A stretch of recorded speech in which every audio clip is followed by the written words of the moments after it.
Movie start होती है तो हम देखते हैं कि एक औरत के घर एक बहुत ही प्यारा बेबी पैदा होता है। वो उसका नाम हरक्यूलिस रखती है। उस वक्त के लोग एक राजा को पूजा करते थे जिसे वो अपना गॉड भी कहते थे और उसका नाम था ज़्यूस। और ये बेबी हमें ज़्यूस का ही दिखाया गया है। दूसरी तरफ हम ये देखते हैं कि ज़्यूस की वाइफ यानी रानी को जब पता चलता है कि ये बच्चा ज़्यूस का है और वो भी किसी इंसान से, अब यहाँ हरक्यूलिस कुछ बड़ा हो चुका था लेकिन वो उसे मारना चाहती थी और इसीलिए वो 2 सांपों को उसे मारने के लिए भेजती है। लेकिन क्योंकि हरक्यूलिस ज़्यूस का बेटा था तो उसी की तरह पावरफुल था, तो उन दोनों सांपों को अपने पास आने से पहले ही मार गिराता है। अब हम देखते हैं कि हरक्यूलिस काफी बड़ा हो चुका है। वहाँ के राजा उसे कुछ टास्क देती है। हरक्यूलिस इन टास्क से डरने वाला तो ना था, तो वो एक एक करके इनका मुकाबला करने लगता है और टास्क पूरे करने लगता है।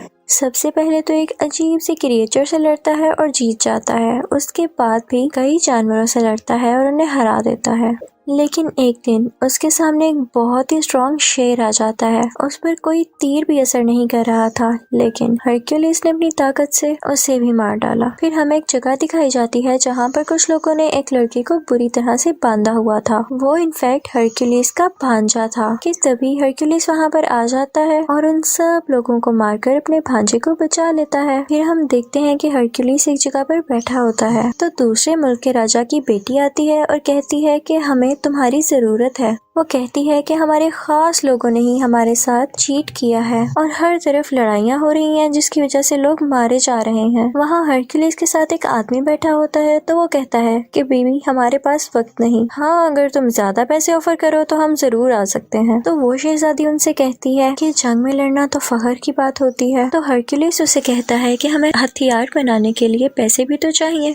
तो वो शहजादी कहती है कि मेरे बाबा यानी राजा बहुत अमीर हैं, तो वो तुम्हें बहुत सारा सोना दे सकते हैं। तो हरक्यूलिस मान जाता है और उसके साथ उसके मुल्क आ जाता है। वहाँ पर एक बहुत बड़ा स्टैचू लगा होता है जो कि ज़्यूस की वाइफ का था। तो शहजादी हरक्यूलिस को बताती है कि ये 5 साल में बना। यहाँ पर कोई भी नहीं यकीन कर रहा था कि ये वाकई ज़्यूस का बेटा है, लेकिन उस शहजादी के बेटे के लिए हरक्यूलिस तो कोई हीरो जैसा था। राजा उसे बताता है कि मेरे खास बंदे ने हमसे बगावत यानी चीट किया है और उसके बाद से पूरे मुल्क में लड़ाइयाँ चल रही हैं, इसलिए हमें तुम्हारी मदद की जरूरत है ताकि हम सब कुछ दोबारा ठीक कर सकें। वो उसे ये भी बताता है कि वो एक नॉर्मल इंसान नहीं है बल्कि वो एक जादूगर है और उसे गॉड के अलावा कोई नहीं मार सकता।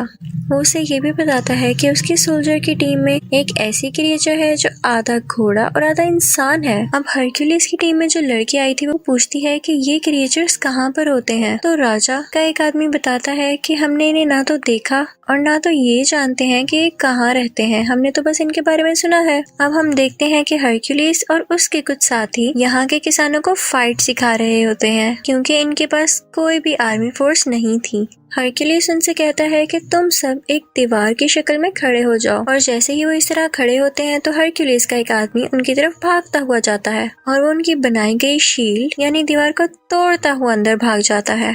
हरक्यूलिस उन सब से कहता है कि इतनी कमजोर दीवार, अगर इसी तरह रहा तो तुम लोग हार जाओगे। अब यहाँ हरक्यूलिस इन सब फार्मर्स को ट्रेन कर रहा होता है कि हमें पता चलता है कि कुछ लोग इनके मुल्क पर अटैक करने आ रहे हैं। जब ये बात हरक्यूलिस को पता चलती है तो वो जंग करने से मना करता है क्योंकि वो कहता है कि जंग के बाद हमारे पास कुछ भी नहीं रहेगा। लेकिन वहाँ का राजा कहता है कि हम जितनी जल्दी इन लोगों को खत्म करेंगे उतनी जल्दी ही हमारे मुल्क में सुकून हो जाएगा। अब रात में हम देखते हैं कि शहजादी का वही बेटा जो हरक्यूलिस को अपना हीरो मानता था वो उससे मिलने के लिए आता है। वो उससे कहता है कि मुझे आप बहुत अच्छे लगते हैं और मैं भी बड़ा होकर आपकी तरह ही बनूंगा। यहाँ हम देखते हैं कि हरक्यूलिस किसी जानवर के दांत का लॉकेट अपने गले से उतार कर उस बच्चे के गले में डाल देता है। वो उसे बताता है कि ये मैं अपने बेटे को देना चाहता था लेकिन अब तुम्हें दे रहा हूँ। अब सब लोग उस तरफ जा रहे थे जहाँ पर इन लोगों ने दुश्मन राजा का मुकाबला करना था। रास्ते में ये लोग देखते हैं कि एक जगह पर कटे हुए सर लटके हैं। तो राजा उन्हें बताता है कि वो यहाँ पर हमसे पहले पहुँच चुका था और हमें डराने के लिए उसने यहाँ के लोगों को मार दिया। हरक्यूलिस कहता है कि हम यहाँ से पैदल जाएंगे और सब चलने लगते हैं। लेकिन हरक्यूलिस नोट करता है कि ये डेड बॉडीज आज की नहीं बल्कि कई दिन पुरानी है और ये उनके लिए एक साजिश थी, उनका ध्यान इधर उधर करने के लिए। और तभी हम देखते हैं इनके चारों तरफ एक कबीले के कुछ लोग आ जाते हैं। हरक्यूलिस काफी हैरान होता है कि हम तो इनकी मदद कर रहे हैं और ये उल्टा हमें ही घेरे हुए हैं। फिर हमें पता चलता है कि दुश्मन राजा एक जादूगर था और वही इन लोगों के दिमाग को भी कंट्रोल किया करता था। यहाँ पर ये कबीले वाले हरक्यूलिस और उसकी टीम यानी साथियों पर हमला कर देते हैं। इन सब में बहुत लड़ाई होती है और हरक्यूलिस बहुत अच्छी तरह से इनका मुकाबला करता है और सबको मार गिराता है। अब यहाँ का राजा काफी परेशान हो जाता है क्योंकि उसके सिपाही मारे गए थे। हरक्यूलिस उसे कहता है कि मैंने तो आपसे पहले ही कहा था कि अभी ये सब ठीक नहीं है, मुझे अभी भी उनको कुछ सिखाना था। तो राजा उसकी बात मान लेता है, लेकिन हम देखते हैं कि हरक्यूलिस अब बहुत परेशान रहने लगा था और रातों को भी जागता था। वो ख्वाब देखता है कि उसकी फैमिली मर चुकी है और उसे अपने ख्वाब में 3 मुंह वाला क्रिएचर भी दिखाया जाता है। हरक्यूलिस के आदमियों में से एक आदमी उससे कहता है कि यहाँ आने से पहले मैंने ऐसे क्रिएचर से बात की जो कि गॉड की बात सुनकर इंसानों तक पहुँचाती हैं और फ्यूचर के बारे में भी बताती हैं, और उन्होंने तुम्हारे बारे में ये कहा कि तुम्हें अपना इनकम्प्लीट काम पूरा करना होगा। लेकिन हरक्यूलिस बहुत परेशान था तो इस बात पर इतना ध्यान नहीं देता। हरक्यूलिस की एक बीवी और 3 बच्चे थे और उसके बच्चों को मार दिया गया था, जिसका कसूरवार भी उसे ठहराया गया और इसी वजह से उसे अपने मुल्क से भी निकाल दिया गया था। खैर, ये सब लोग दुश्मन राजा की तरफ पहुंच जाते हैं। देखने से तो ये लग रहा था कि जिन फार्मर्स को हरक्यूलिस ने थोड़ी बहुत लड़ाई सिखाई थी वो ठीक से लड़ नहीं सकेंगे और हार जाएंगे,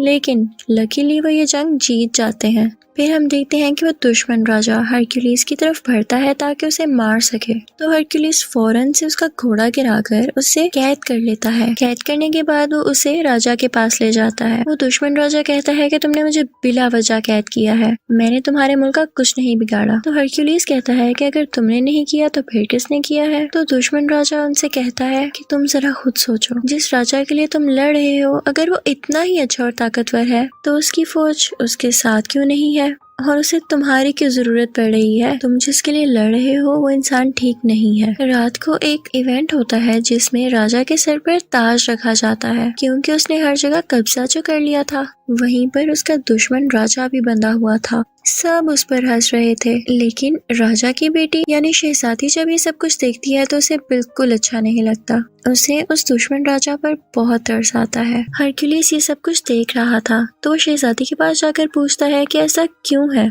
तुम्हारी आंखों में उसके लिए रहम क्यों आया? जो सच है तो मुझे बता सकती हो। वो बताती है कि जिस मुल्क का ये राजा है वहाँ का राजा मेरा शौहर था, लेकिन मेरे बाप ने उसे जहर दे दिया और खुद राजा बन गए, और ये राजा जिसे तुम लोग कैद करके लाए हो ये मेरे शौहर का खास आदमी था और इसीलिए वो मेरे बाप के खिलाफ हुआ और जंग शुरू होने लगी। वो कहती है कि इस सब में उस दुश्मन राजा का कोई कसूर नहीं, बल्कि वो तो हमारा दुश्मन है भी नहीं। इस सब के पीछे मेरे बाप का हाथ है, लेकिन मैं अपने बाप के सामने इसलिए कुछ नहीं बोल सकी क्योंकि मेरा एक छोटा सा बेटा है जो कि अभी उनके कंट्रोल में है। और वो उससे कहती है कि मेरे बेटे को यहाँ से ले जाओ और उसे अपनी तरह की ट्रेनिंग दो। यहाँ राजा का खास आदमी आता है और हरक्यूलिस से कहता है कि आपको राजा ने याद किया है। अब हरक्यूलिस राजा के पास जाता है तो राजा उससे कहता है कि मैं बहुत खुश हूँ कि तुमने आम इंसानों और किसानों को अपनी जंग के तरीके सिखाकर उन्हें जितवा दिया, और देखो आज मैं राजा हूँ। अब आगे से वो लोग दूसरे लोगों को लड़ाई के तरीके सिखाएंगे और आहिस्ता आहिस्ता मैं पूरी दुनिया पर कब्जा कर लूंगा, और ये सब तुम्हारी वजह से हुआ है, तो क्या तुम मेरे खास आदमी बनोगे? हरक्यूलिस सुनकर मना कर देता है तो राजा कहता है कि ठीक है, जैसे तुम्हारी मर्जी। ठीक है, मैं तुम्हें सोना देता हूँ और उसके बाद तुम यहाँ से चले जाना, और मैं राजा बन चुका हूँ तो मुझे तुम जैसे लोगों की अब क्या जरूरत है। अब हरक्यूलिस और उसके साथी वहाँ से अपना सोना लेकर चल पड़ते हैं कि तभी वो देखता है कि उसके आसपास गांव के लोग खड़े हैं। वो लोग काफी उदास दिख रहे थे। दरअसल वो नहीं चाहते थे कि हरक्यूलिस जाए क्योंकि हरक्यूलिस ने उन्हें रहने के तरीके जो सिखाए थे। हरक्यूलिस जैसे ये देखता है वो अपने सोने की थैली फेंकता है और कहता है कि मैं यहीं रहूंगा क्योंकि यहाँ के लोगों को मेरी जरूरत है। हरक्यूलिस का एक साथी कहता है कि आप क्या कर रहे हैं, हमें अपना सोना मिल चुका है और हमें यहाँ से निकलना चाहिए। लेकिन हरक्यूलिस के बाकी साथी भी अपना सोना फेंक देते हैं और हरक्यूलिस के साथ ही रुक जाते हैं, सिवाय उसी एक साथी के। वो अपना सोना लेकर वहाँ से चला जाता है। अब हरक्यूलिस के साथी सीधा राजा के कमरे में आते हैं, लेकिन राजा के आदमी इन सबको घेर लेते हैं। यहाँ शहजादी और उसका बेटा भी होते हैं। अब राजा का खास आदमी उसे बताता है कि आपकी बेटी हरक्यूलिस को कह रही थी कि मेरे बेटे को अपने साथ ले जाओ। ये सुनते ही राजा अपनी बेटी से उसके बेटे को छीन लेता है। यहाँ पर राजा का एक आदमी हरक्यूलिस पर अटैक करता है जिससे वो बेहोश हो जाता है और जब उसे होश आता है तो वो देखता है कि वो बड़ी बड़ी जंजीरों से बंधा हुआ है। और तभी वहाँ पर उस मुल्क का राजा आ जाता है जहाँ पर हरक्यूलिस बड़ा हुआ था। हरक्यूलिस ने हमेशा उसका साथ दिया और उसके लिए कई जंगें लड़ी, लेकिन यहाँ पर इसने भी चीट किया और उसी बुरे राजा के साथ एग्रीमेंट कर लिया कि हम मिलकर दुनिया पर कब्जा करेंगे। वो अपने साथ 3 भेड़िए भी लाया था और उनकी आवाज बिल्कुल वैसी थी जैसी हरक्यूलिस को ख्वाब में आया करती थी। वो सोचता है कि जब मेरी बीवी और बच्चों की डेथ हुई तब भी सेम ऐसी आवाजें मुझे आती थी, तो इसका मतलब इसके पीछे भी इन्हीं का हाथ था। हरक्यूलिस उनसे पूछता है कि आखिर तुम्हारा ऐसा करने के पीछे वजह क्या थी। तो उस मुल्क का राजा जहाँ हरक्यूलिस बड़ा हुआ था वो हरक्यूलिस से कहता है कि मुल्क के राजा हम थे, लेकिन तुम्हारे कारनामों और बहादुरी की वजह से सब लोग तुम्हारा नाम क्यों लेते थे। हमारे पास इसके अलावा और कोई ऑप्शन ही नहीं थी और हम तुम्हें भी नहीं मार सकते थे, और हमने इल्जाम भी तुम पर इसीलिए लगाया ताकि उस मुल्क के लोग तुमसे नफरत करने लग जाए और सिर्फ हमारा नाम लें। ये सुनकर हरक्यूलिस को बहुत गुस्सा आता है, लेकिन जंजीरों से बंधा होने की वजह से वो नहीं हिल पाता। अब यहाँ हम देखते हैं कि वो राजा सबको एक एक करके मारने का प्लान कर रहा था और इसके लिए सबसे पहले वो अपनी ही बेटी को मारने लगता है। ये देखकर हरक्यूलिस घबरा जाता है तो उसका साथी उससे कहता है कि तुम कर सकते हो, अगर तुम हिम्मत हार गए तो हमारा क्या होगा। ये सुनते ही हरक्यूलिस में काफी हिम्मत आती है और वो उन जंजीरों को तोड़ देता है और खुद को आजाद कर लेता है।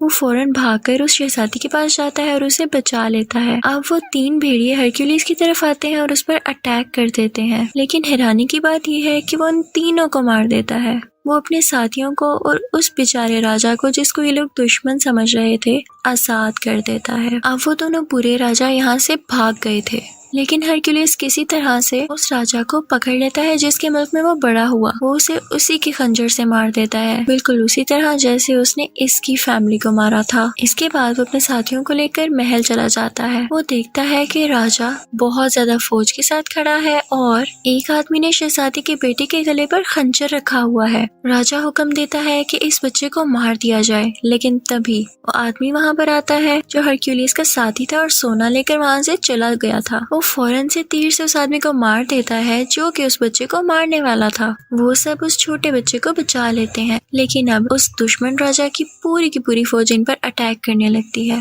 हरक्यूलिस भी बराबर इनका मुकाबला करता है। इसी दौरान हरक्यूलिस के एक साथी की डेथ हो जाती है क्योंकि वो बहुत जख्मी हो चुका था।